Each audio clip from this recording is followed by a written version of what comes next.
வைகுண்டத்தில் மகாவிஷ்ணுவும் லக்ஷ்மி தேவியும் பேசிக்கொண்டு இருக்கிறாங்க. அப்பொழுது அழகை பற்றி பேச ஆரம்பிக்கிறாங்க. உடனே லக்ஷ்மி தேவி, நான் தான் ரொம்ப அழகு அப்படின்னு சொல்றாங்க. இந்த உலகத்திலே என்னை விட அழகானவர் யாருமே இல்லை அப்படின்னு சொல்றாங்க. உடனே மகாவிஷ்ணு சிரிக்கிறாரு. அப்போ லக்ஷ்மி தேவி சொல்றாங்க, கருமையாக இருக்கும் உங்களுக்கு எப்படி இது புரியும் அப்படின்னு சொல்லிட்டு சிரிக்கிறாங்க. அப்போ மகாவிஷ்ணு சொல்றாங்க, அழகு அப்படிங்கிறது முகத்தில் இல்ல, மனசுல இருக்கணும். நம்ம ஆத்மா அழகாக இருக்கணும், தூய எண்ணத்தோட இருக்கணும், நற்குணங்களோடு இருக்கணும், அதுதான் முக்கியம் அப்படின்னு சொல்றாங்க. அப்பவும் லக்ஷ்மி தேவி மாறவே இல்லை. அவங்களுடைய கர்வத்தை போக்குவதற்காக மகாவிஷ்ணு மறுபடியும் எடுத்து சொல்றாரு, பெற்றோர்கள் பார்ப்பதற்கு அழகாக இருப்பதால் குழந்தைகளும் அழகாக பிறக்கலாம். ஆனா பெற்றோர்கள் நல்லவங்களாக இருந்தா மட்டும்தான் நல்ல குழந்தைகள் பிறக்கும். சிலர் பார்ப்பதற்கு ரொம்ப அழகாக இருப்பாங்க, ஆனா அவங்க தூய எண்ணத்தோடு இருக்க மாட்டாங்க. ஆனா அப்படி இல்லாதவங்க கூட நல்லவங்களாக இருப்பாங்க.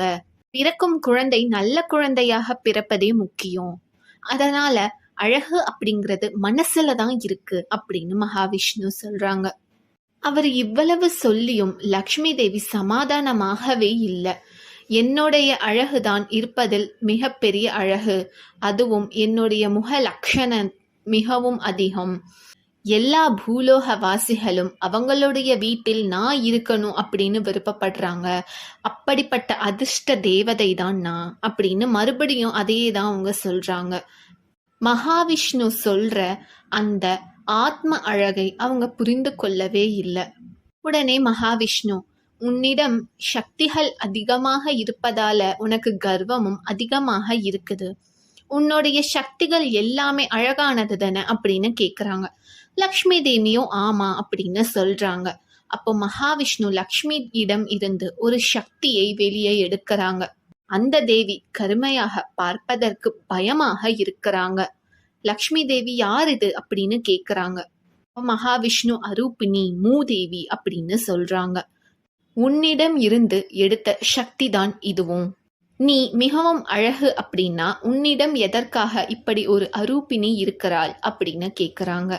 அப்போ லக்ஷ்மி தேவிக்கு என்ன பதில் சொல்றது அப்படின்னே தெரியல. தன்னுடைய தவறையும் புரிஞ்சுக்கிறாங்க.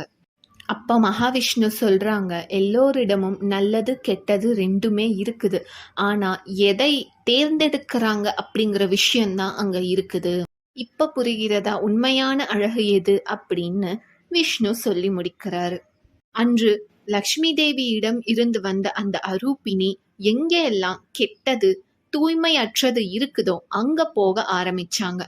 அதனாலதான் எல்லா லோகவாசிகளும் தூய்மையோடு ஸ்ரீதேவி தான் வாசம் செய்யணும் அப்படின்னு சொல்லிட்டு வேண்டுறாங்க.